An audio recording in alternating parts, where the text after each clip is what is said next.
Hello mga idol. So update na naman po tayo ngayon no sa ampalaya ni Boss Arnold ano. So ito na mga idol oh.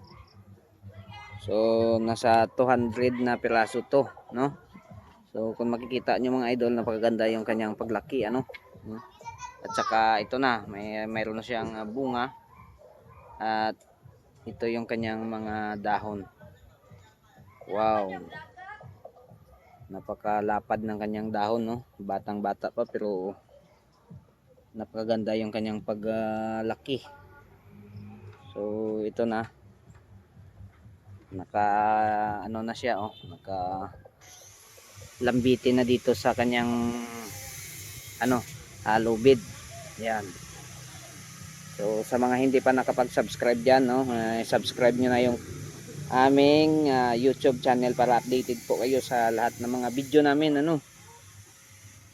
At tulad ng sinabi ko na simula nang na-transfer namin dito hanggang ganito na siya kataas, nasa ano na, nasa 27 days na yata no. So thank you so much sa lahat ng mga manonood, sa mga nag-subscribe no. Thank you very much.